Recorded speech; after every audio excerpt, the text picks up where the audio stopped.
Welcome to the Streets Are Planning podcast. I'm your host, Jay Ruffin, and I'm grateful to be with you again. I'm excited to be joined by two of my favorite urban planners, Idemudia and Jasmine Jones-Bynes, for a special three-part podcast series that leads up to a Planner with a Purpose activation at the American Planning Association's National Planning Conference in Detroit, Michigan. In part one of this series, we're going to explore how planners navigate the work and the intergenerational experiences that can divide or bring together Black urban planners. I need to just make sure that I mention this to you all, that a planner with a purpose is the vision of Nina Idemudia, who has created a space in the lead up to the conference that's designed to bring together urban planners and fellowship, resource sharing, and inspiration for our continued work in the communities that we serve across the country. Make sure that you tune in to the podcast series by following Queen Tone Pod and the 4 Degrees to the Streets podcast on socials, and make plans to join us Thursday, April 23rd in Detroit, Michigan for the live activation. Follow at Planner with a Purpose on IG for registration information to be a part of an unforgettable experience in Detroit. For a period of time, I've been thinking about how to try to frame this series and what I think the Planner with a Purpose activation feels like, or should feel like, when we all gather in April. It reminds me of growing up as a church kid. We used to have with church revivals that would come to town, and we would always have these visiting pastors and evangelists and choirs that were coming from Chicago or coming from Detroit or coming from all of these great places to our community, and they made it their mission to kind of help us revive our faith, bring fellowship, and create a safe space to basically come home. And as Black urban planners, it's important that we gather at the local, regional, and national levels in fellowship to make sure that we're strengthening our resolve for the challenges that are ahead in the work that we do. In that lens, I really couldn't be more excited to bring you a new episode. A previous guest on the Streets of Planning, and the host of the Queen Tone podcast, Nina Idemudia, and her co-host, Dayna Cole. Grateful to have you both on. And we are excited to welcome the first-time guest and host of the 4 Degrees to the Streets podcast. I've been a major fan for a long time, been following, sharing, liking, doing all I can to make sure I get that message out, because it's a wonderful podcast. If you haven't listened to either one, make sure that you are following them on their socials. But as our tradition on the Streets of Planning podcast, we like to let the people know where you're from. As you all know, I'm from the south side of Canton, Ohio. I call Detroit home, call Michigan home, and I've been grateful to travel all over the country. And so I know how important it is for folks to make sure that they know where you're from, where you're representing. And I'm going to start with our first time guest on the show. We'll start with you, Jazz, in regards to where are you from, and feel free to shout out your hood, if you so choose to. Absolutely. And Jermaine, it's the same for you, watching your show online and following you on Instagram for many years. So I support the Streets Are Planning podcast for sure. I'm from Jersey. I live in Los Angeles. I will always say that the East Coast is the best coast. I know I got mountains and oceans and 90-degree weather in January, but Jersey is where it's at. I love the East Coast, and I'm just grateful to be here. Been working in the planning and real estate space for most of my career, so grateful to have this conversation. Well, it's great to have you on the show. We look forward to our conversation. I'd also like to welcome first-time guest Dayna Cole. What up, Dayna? What's going on? What up, though? You know what I mean? Let the people know where you from and where you represent. While I currently reside in Brooklyn, I will forever be a little Black girl from the east side of Detroit. So I represent Detroit, East Warner, Outer Drive, to be specific, 48224. So I'm happy to be here and joining in the conversation. I work in the tech space. I'm a leader at the intersection of music, technology, and innovation. And I'm excited to join this conversation in part with Queen Tone, but then also to serve as the voice of the non-planner, and really more so as an informed community member. As people know, I host with Queen Tone with Nina. So even just learning about urban planning or how it impacts me through my friendship and working relationship with Nina. So happy to ask all the million questions of what the non-planners won't know. I know a lot about tech, not as much about urban planning. So I'm definitely excited to join in on the conversations from the external point of view to see how urban planning impacts me. Well, listen, I'm a firm believer that every person has some urban planner in them because you're navigating your cities, you're navigating communities, and the perspective that you're going to bring to this conversation is much appreciated. And I look forward to hearing your thoughts on some of the topics that we'll cover today. And last but not least, my homie, one of my, one of the folks that I look to when you're thinking about urban planners in the U.S. and folks who have made like a critical impact, in particular, Black planners and Black women planners. If you're not mentioning Nina's name, you're playing yourself, right? Like, listen, and you're not mentioning Jazz's name, you're playing yourself. These are women who are bringing major contributions, not only on a day-to-day basis with the work that they do, but to the profession as a whole. And so, Nina, I welcome you back to the show, and feel free to share the people where you from. Yeah, so happy to be back. Are y'all getting an echo? Okay, so happy to be back. Thank you for having us back. Thank you for you and Jasmine collaborating on this podcast series. I'm so excited about it. But if y'all have never heard of me before, my name is Idemudia. I'm from the East Side as well, East Side Detroit. Detroit is the first 5 minutes you meet me, you gonna hear me say I'm from the East Side Detroit. Period, point blank. Because so much of how I grew up in Detroit is why I am the way I am and why I approach planning the way I do. And so I'm really excited to be doing this activation for us, by us, kind of creating these conversations that we're not going to get at planning conferences. I've been a planner for over a decade at this point, almost 15 years.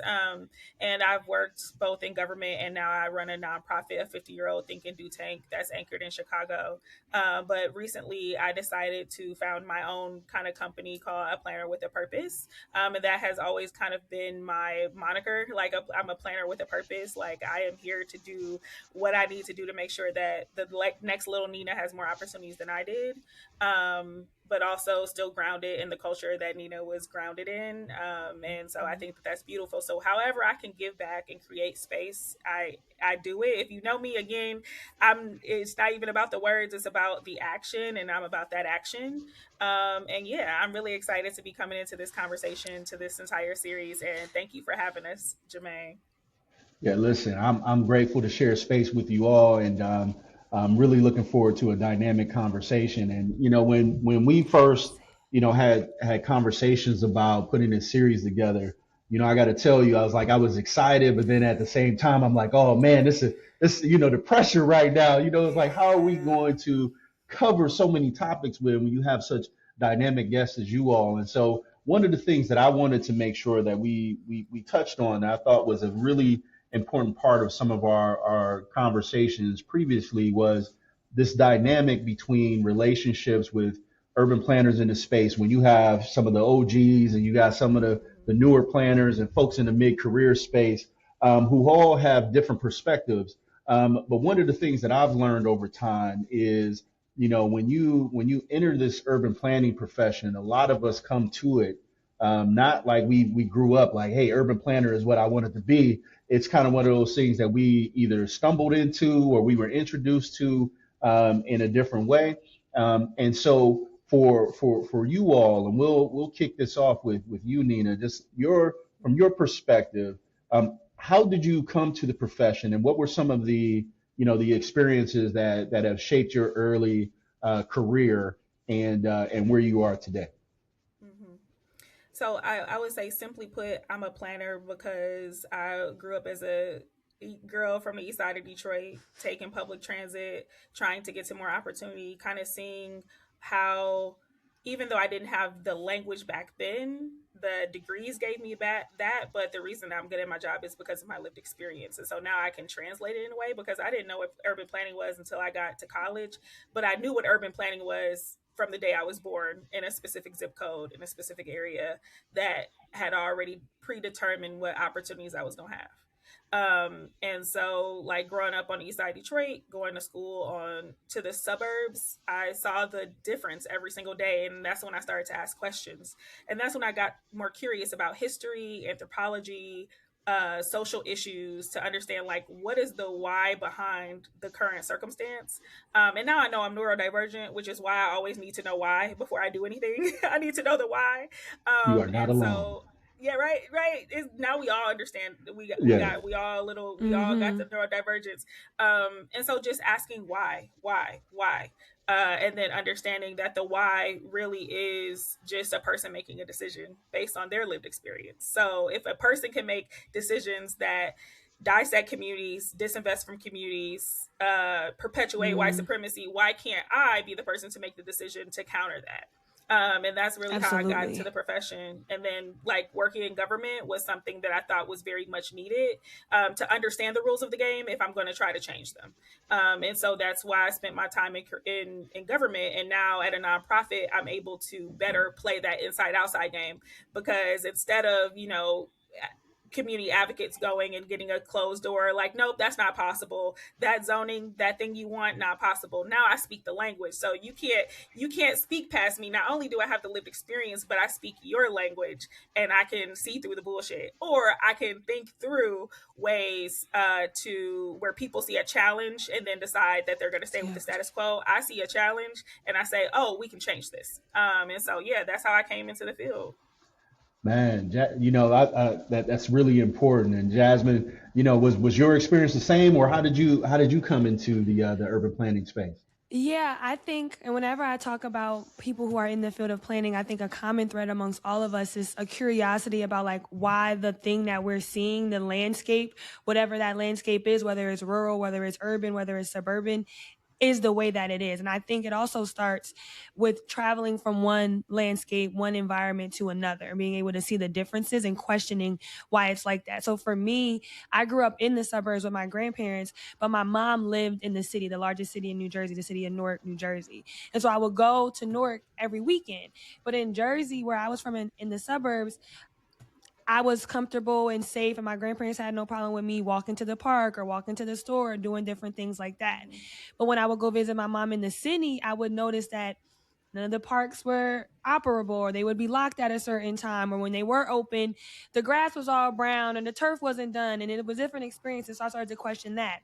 And then my family, similar to probably some of y'all families, is from the South. We're from Georgia. And so we would go down south every summer. And even that, I'm like, so this rural environment is shaped like this. So I was seeing all these different environments. Also had the benefit, my grandparents owned single family homes in our town, and so they were landlords effectively. So navigating that, seeing them go to city hall to get permits to do an addition and different things like that. My grandfather worked in construction, so I was kind of like in it, around it, but didn't know that urban planning was a thing. At most, I thought that everything was like real estate or everything was construction or architecture. But when you learn what urban planning is, I learned about urban planning my sophomore year in college. It was actually a brand new major at the university. I went to Rutgers. They didn't have that major before. They had a graduate program, but not the undergraduate program. And I initially went into psychology, right? So always in this field of wanting to help others, wanting to use my talents to help others. And I translated that from psychology to urban planning. And so my whole thing in planning is really how the built environment impacts our physical and our mental health. And that's been the space of all of my research and my policy, and truly where my passion is in that space. Wow, that's amazing. And I know with Dayna, you mentioned that you're the non-planner of the group. But like I said, I mean, your perspective and your education, you're bringing all of that into this space. And so, as urban planning as a field, and in the work that we do, that you see with your co-host with Nina, and in following the work that we all do collectively, how did you kind of get introduced to this urban planning space, and what is your understanding coming into the space as an engineer and somebody from a different background? Yeah, good question. My first introduction to even understanding the words urban and planning next to each other was sitting next to Nina when she was applying to grad school of like what urban planning is. So I would say Nina is the doorway into kind of understanding what urban planning was with I the love it. definition, like with using the actual language of it. But for me, being from Detroit, and then also my dad is a natural historian of here's where the city was, here's what used to be in the city, here's how this works, here's kind of just driving around the city growing up, having that introduction. But then post understanding the words from Nina, I've also lived in almost so many major cities throughout the country because of my work. I've lived in Seattle. I live in Brooklyn right now. I've lived in Chicago.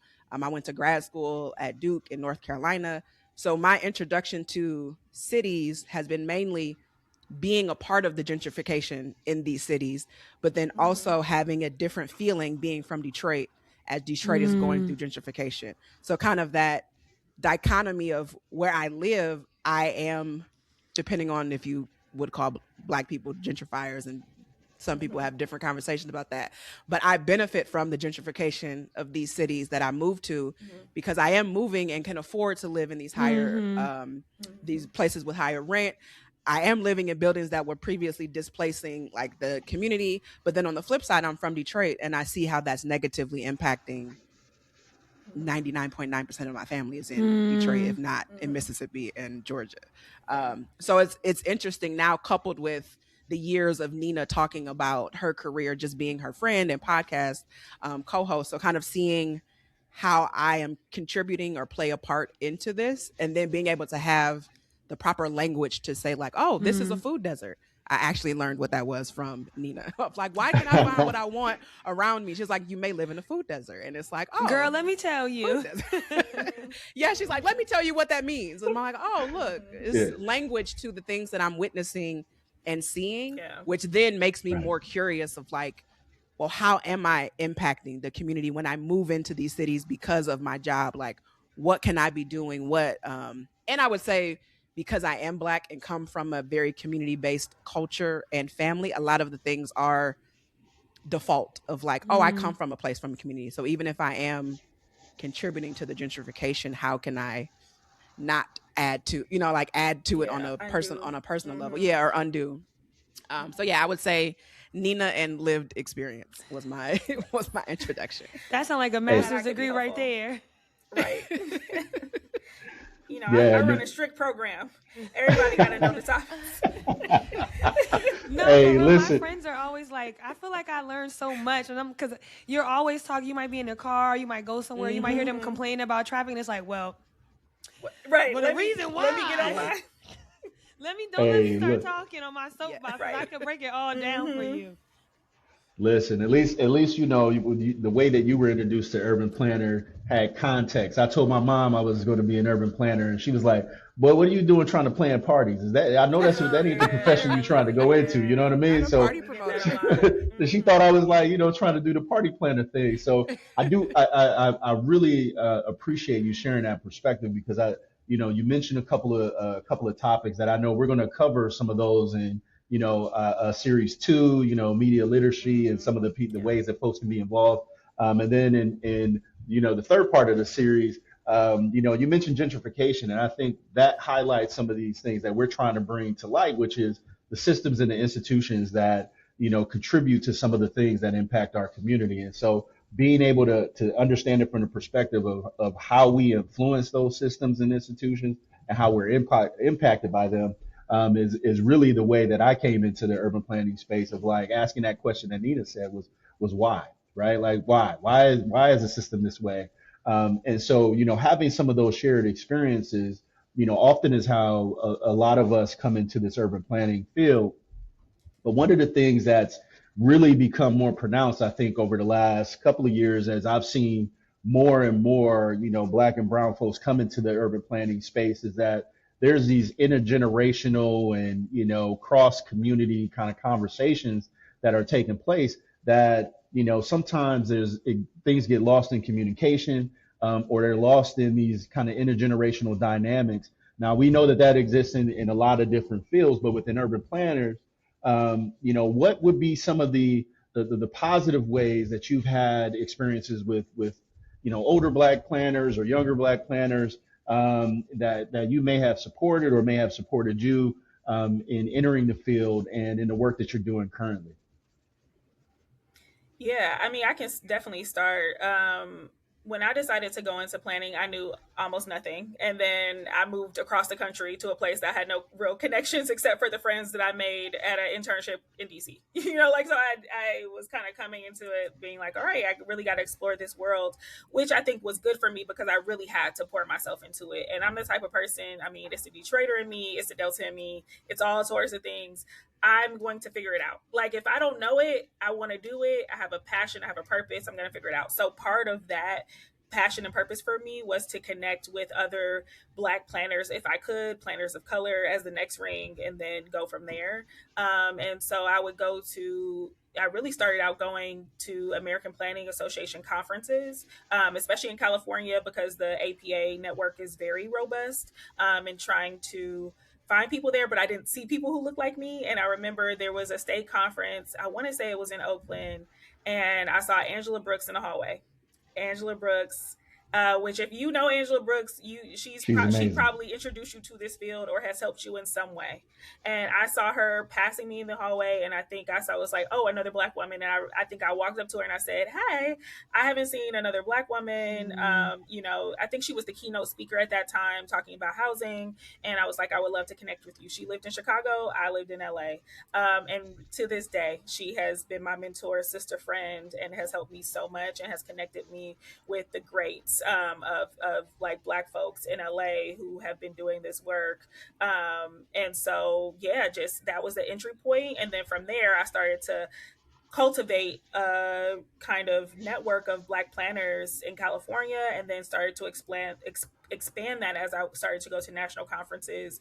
And then I started to create more intentional programming like Planning While Black. Hashtag Planning While Black. I started that in 2020 after, we were in COVID. George Floyd had just been murdered. And I was like, we need a place that's for us, by us. So I started to take my informal kind of way of getting people together. And if you know me again in my personal life, I am a connector. I love being around folks.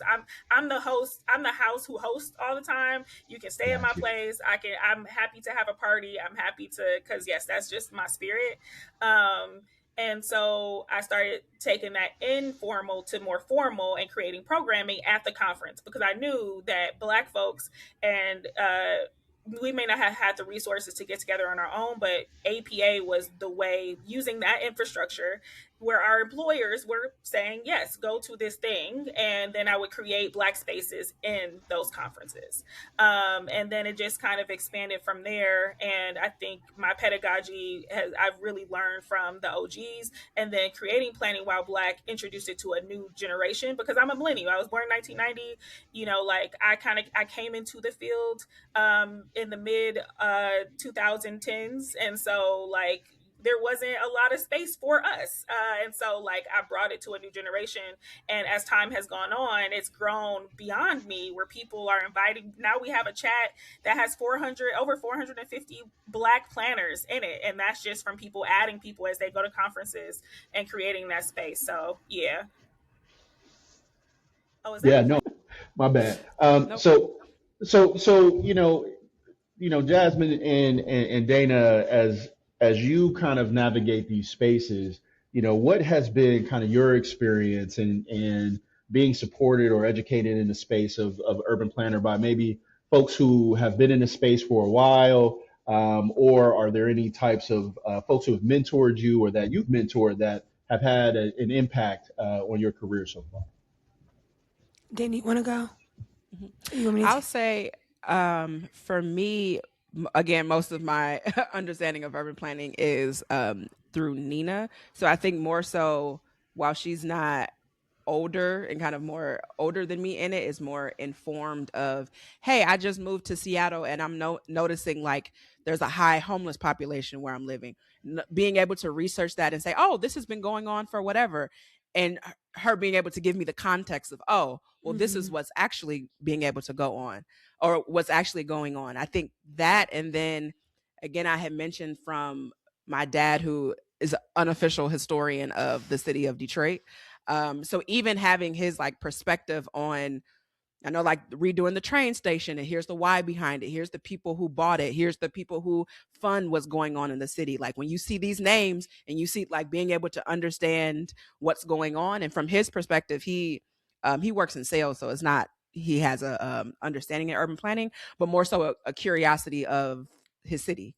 So Nina, even when you mentioned like being able to ask the why, that's interesting because I actually read a book, Start With Why, by Simon Sinek, and that's focused, I was reading it from the lens of like product management and understanding when you're building these tech products, start with the why. Like, why does your customer need this? Why are you building this? All that aspect. So it's interesting to see how even my curiosity within the cities of, well, why is this like this? Why does this benefit, or why does this benefit me moving in, but it doesn't benefit my family living in Detroit? Like even asking those questions as a non-urban planner, and Nina or my dad directing me into the answers has also sparked my curiosity of like, oh, now I can learn this on my own to be able to have conversations or even understand. Even right now, I'm living in Brooklyn now, but I will be moving soon. So even understanding the next place of where I'm going, like understanding the city, understanding the different aspects of it, I would say too has lended itself to now everywhere I go, even if I'm traveling, am out of the country, like what is the economic impact of what's going on with where I am? So I would say even having Does a more it make you? Oh, sorry, curious Dayna. mind. I wanted to get on to take on that thread. Does the introduction to those ideas make you make decisions differently? Yes, I haven't been to Hawaii since I no, seriously, like that was a thought of like, ooh, do I want to go to Hawaii? Especially while I was living in Seattle. And it's just too much. It's too much going on for me to contribute when the sole reason I'm going there is for my relaxation. So even if I don't understand the why, it's enough awareness. And I think I made that decision on my own. Look, not with Dad or Nina, but I made that decision on my own of, oh, how am I'm contributing, even if it's financially, economically, whatever, like, is that benefiting the community that's there? Not the corporations. I think that's different too. Like the businesses, the people, like if I'm going somewhere, am I contributing to like small businesses? And coupled with just being Black, and even with like now with the Target boycott, I think there's some layers of revolution and community protesting and things like that outside of urban planning, because I'm Black, I'm familiar with. But then this extra layer of how can I make sure I'm not causing or adding to any harm where I'm going? That definitely has, like, that's in my kind of binoculars of how I travel or how I occupy spaces, because of what I'm constantly learning via my association with urban planning. Yeah. No, I just wanted to pick up that thread because I feel like, again, sometimes people are making decisions just because they lack the information, right? And so, like, even informally, right? We're friends, we're line sisters, we're business partners, and even just informally, you've changed your habits based on the information that I'm giving you. And so, like planners, as we think about, especially Black planners, we're in community, right? We're fighting for a certain type of constituency, but we're also of those communities, right? And so we informally give the people around us information so that they can start making different decisions, or going to City Hall and asking the right questions, right? Asking the whys to the people who are elected or the people behind those desks, which get, which comes off differently. So just wanted to pull on that thread a little bit to see if that was true. Jasmine, what do you think? No, when I think of, it's an interesting question, right? Who were my mentors of an older generation of planners? Because I have great mentors. I think of Charles Brown. I think of Veronica Davis. I think of my professor, Dr. Nisha Boshway from Georgia Tech, who was the reason why I went to Tech and really connected the public health and urban planning for me. But I really, really look at our Black Power leaders, our civil rights leaders, as the older generation of urban planners. I don't think that they had the language either, right? To understand the things that they were asking for fit under this guise of urban planning, or the things they were fighting against were actions of planners, right? They were fighting against highways being built in their neighborhood, or not being able to get a mortgage to move into a particular part of town, or not being able to get a mortgage anywhere, right? And they were advocating for housing justice and fairness in those ways, but they weren't using it under the guise of urban planning. So I think of the Black Panthers in Oakland and all the different cities that they operated in, just doing those community organizing and filling in the voids where the government lacked and where the individual's personal dollars lacked. I think of those people as planners, and they really shape my ethos and the way I approach the profession, because I'm always thinking about it from a justice perspective of how can this be done better, right? There were harms done to our neighborhoods through urban planning, and I see their leadership as really my guide for how I approach solutions. No, that's on point, and I think one of the threads that has come out of this kind of conversation, and you mentioned it, Dayna. So it's one of my frat brothers who did something that I'm in disagreement with. I'm just going to say it out loud, which is you mentioned the Target boycott, right? And so you have folks who this disconnect between generations. There are people who may have been a part of a civil rights movement, or may have been a part of leading a portion of a movement, and not really understanding how movements work today, right? And so as somebody like myself, born in the 1980, I'm an OG right now, you know what I mean? As they call me around the way. I was born in the last 3 days of the 80s, so I still. Right. There you go. December 28th of 89. Baby. Okay. Yeah. It's one of those situations where it's like, as an 80s baby, my perspective, like I was around during the crack era, where our neighborhoods and our communities were under siege, right? Like in a different way. But my experience, I bring that all to this urban planning space. But what I've always tried to do, and I think that some of our elders don't think about, is that yes, our perspective is important, right? But as we get older and we kind of transition into these other spaces, yes, we can be a part of the movement, but the roles we play need to change. And we got to be even more aware of what that role is and defining that for ourselves. And so, I wanted to kind of use this space as an opportunity for you all as look, I'm the OG. I got my perspective, and folks are going to hear that, whatever. But from you all as being, mid-career, early career, and being in the space, like navigating the challenges of gatekeeping, folks who like want to make sure that you bow down and pay your dues and all of these different kind of things. Yeah. Like we living in a different world where every person in the movement matters, as opposed to we need one voice or we need one person to be leading these conversations. So I want to hear from you. Like, what are some of the challenges, that you faced in spaces where there's this kind of opposition between generations about like who should lead and how you should lead, and the gatekeeping that takes place? Well, I can definitely speak to this. I mean, I'm sure we all can. I think specifically because I worked in government, and then I have been very heavily involved in APA as a structure for, again, almost over a decade, right? These are two very inflexible structures, which I have navigated with as much grace as I can, rising up the ranks by admittedly, like we all do, assimilating to some of the rules, but then also saying, I want to do this differently. And the good thing about when you're good at your job, you get to have a little bit more cachet and say of how you want to do things. So as I proved myself in both the industry like being in government is a very specific type of planner, right? Yeah. and then being in APA is also a very specific type of leadership style.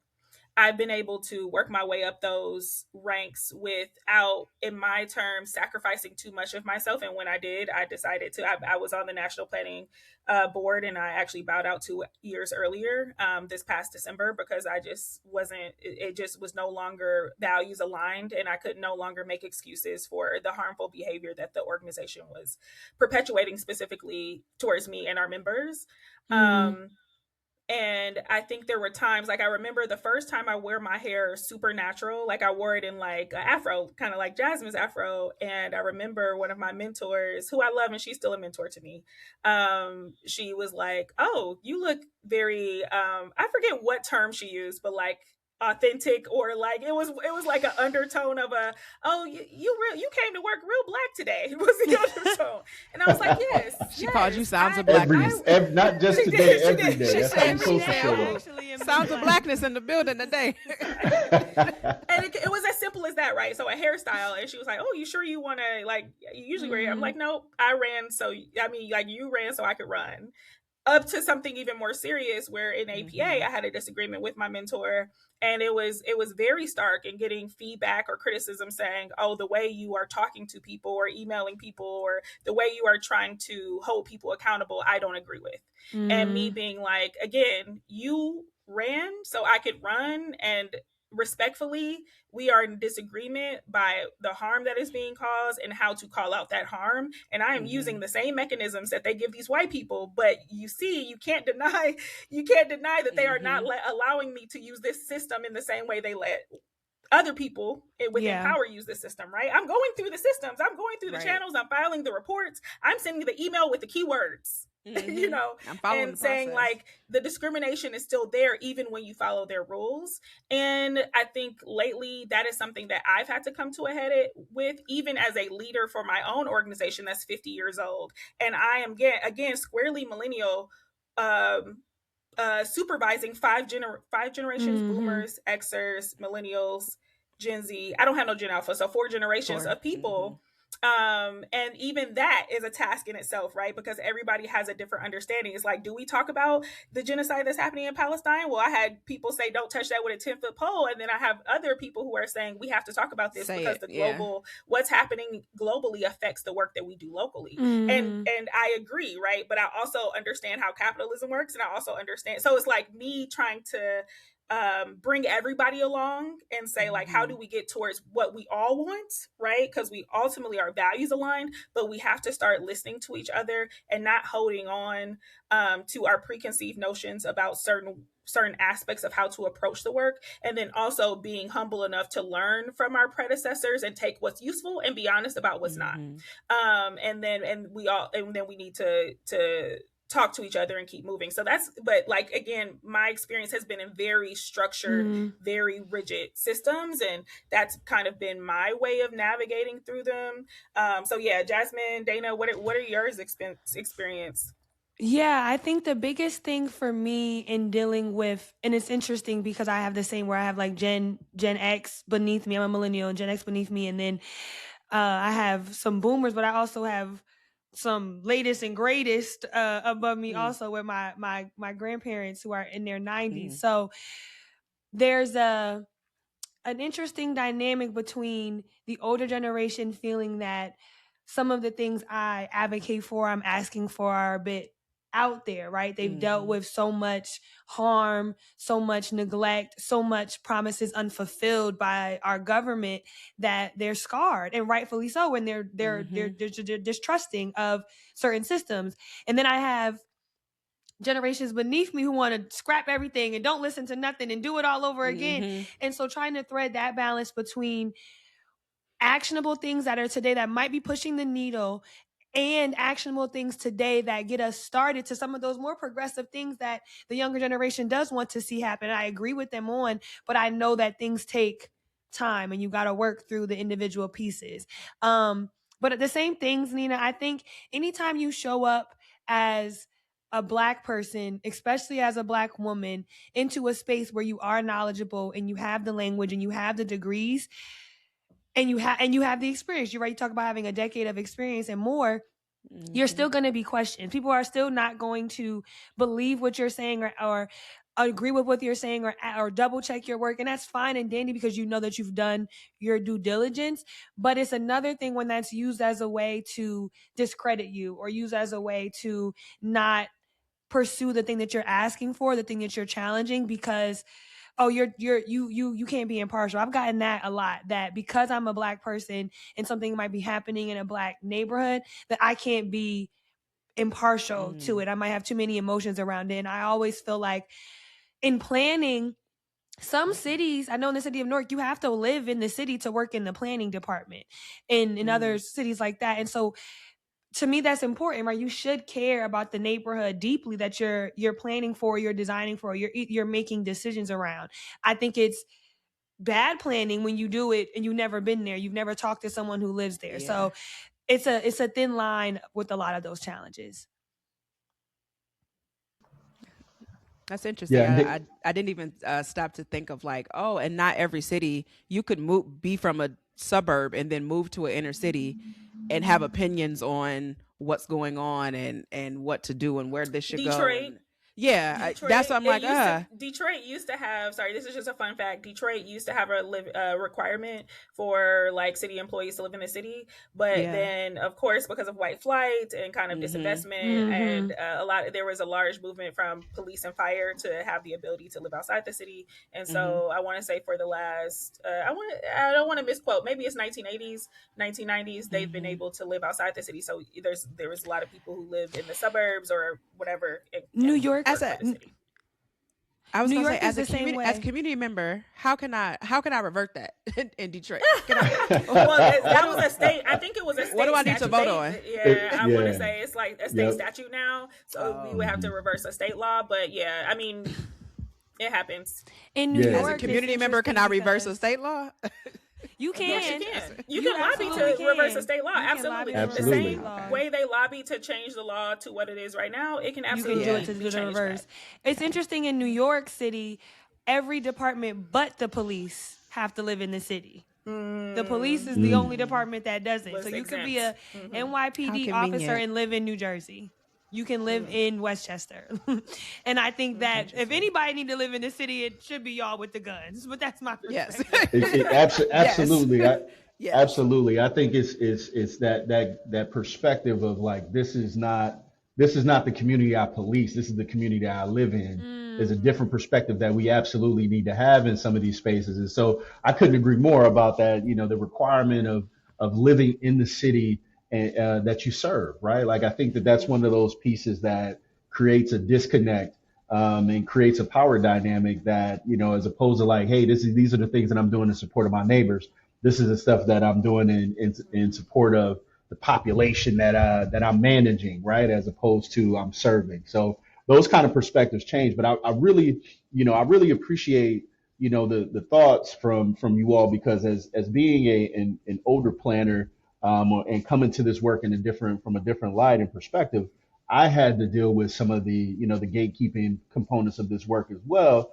And to the point where now it's like, I'm super sensitive to, you know, being not just making sure that I'm using my voice, but creating spaces where other voices can be heard as well. And so, you know, as you kind of move forward in your work and in the spaces that you traverse, you know, what are some of the things that you believe planners in the field, both older planners and younger planners, can learn from each other, or that they can both bring to help strengthen the work that we're doing to improve all of the communities that we're serving respectively?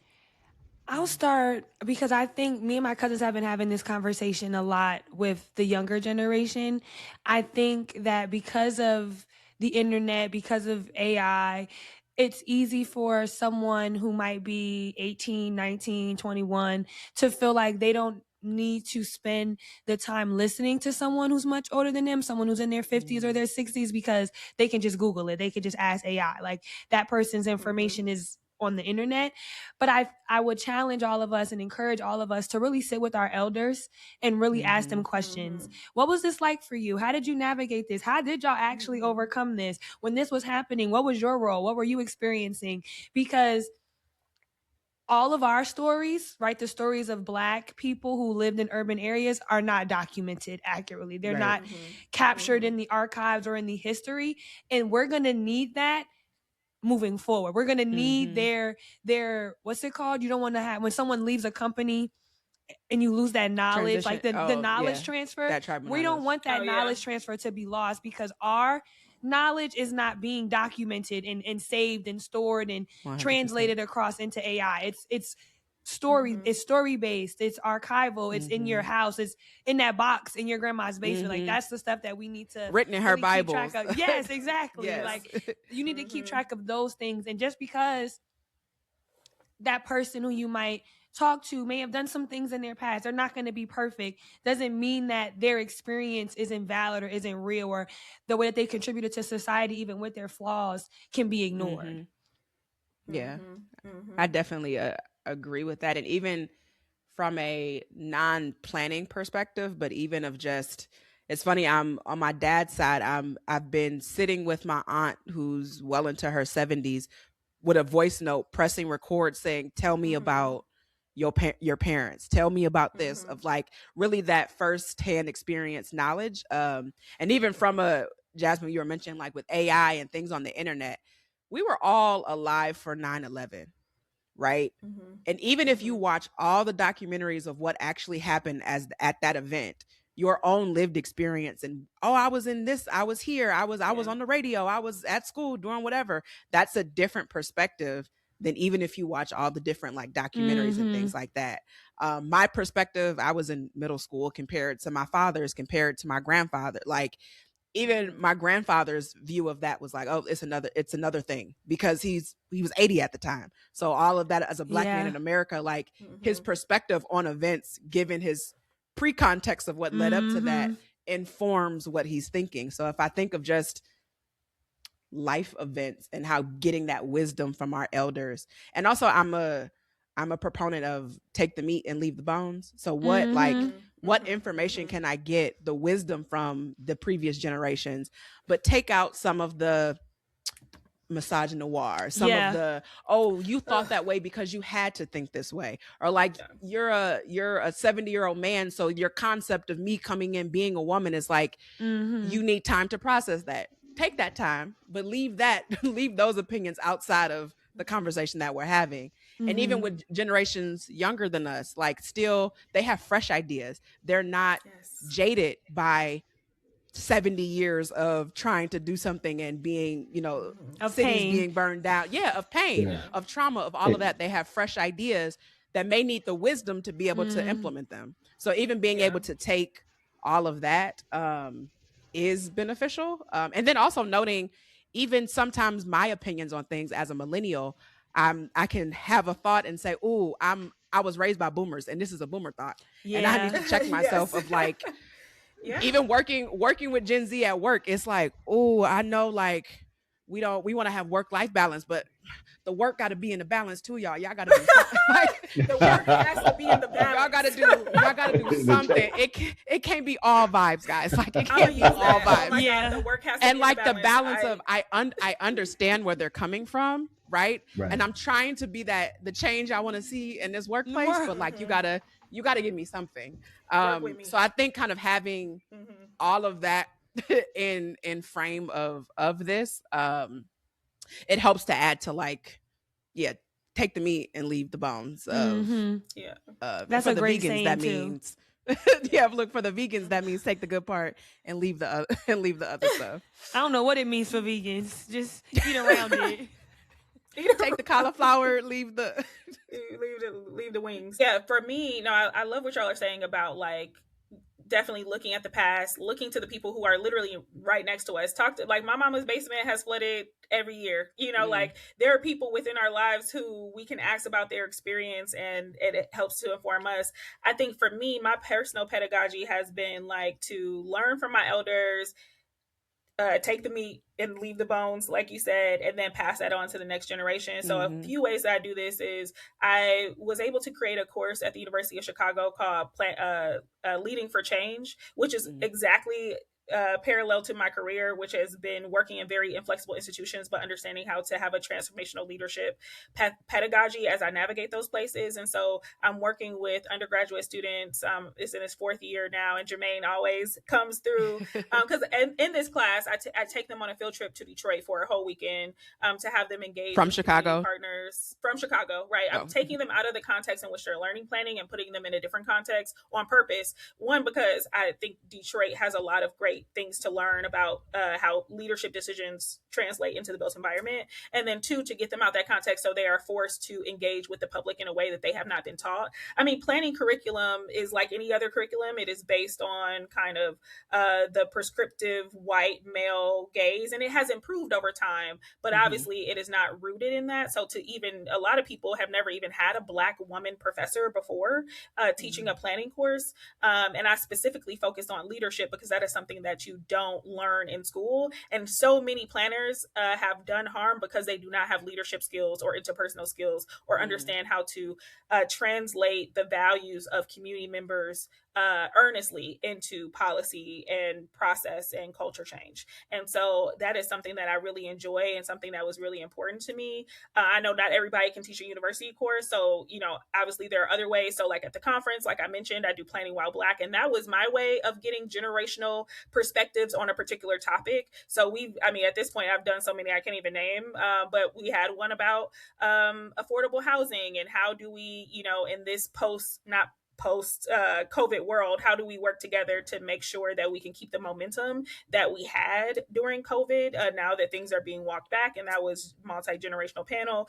At the conference, I have a Planning While Black session that's around Detroit perspective. So like different people who are from Detroit in various fields, and like how did being from Detroit change their way or shape their way of approaching planning as a profession. So those are the types of conversations I like to have. I've had group chats. I mean, even the podcast, Dayna, like obviously our podcast is around Black women, Black professional women, but always trying to spit game whenever I can to those who are interested. I make myself available to anybody who wants to talk, which I know a lot of people are like, why are you so accessible? You should not be this accessible, Nina, because I do run, you know, I am busy, but at the same time, I think it's part of my way of giving back.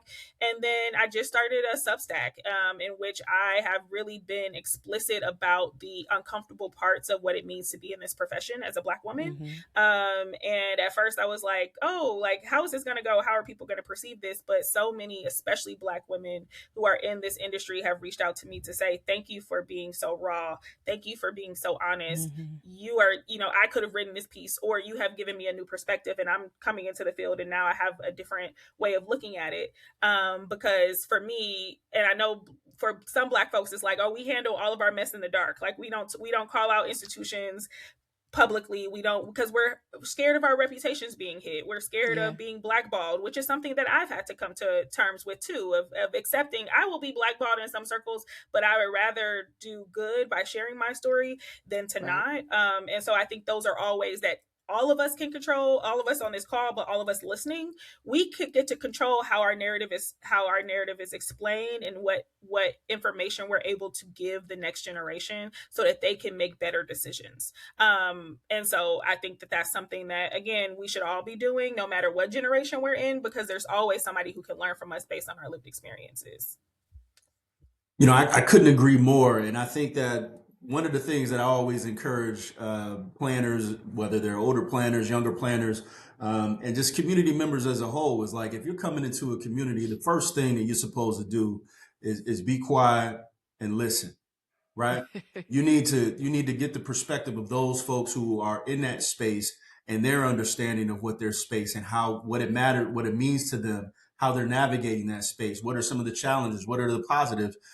Because we can come in with our education, we can come in with our lived experience and perspective, but if you're not in this space 24/7 and you're not facing the battles that these folks are facing on a day-to-day basis, how can you give the right advice if you haven't heard what's happening first? And so I do think that, you know, as we move forward in our profession and in our communities as a whole, is that we need to, first and foremost, acknowledge that Black women have always led in our communities. They haven't always gotten the shine or the opportunity in ways that they should have, but they have always been leaders, whether quiet or very vocal.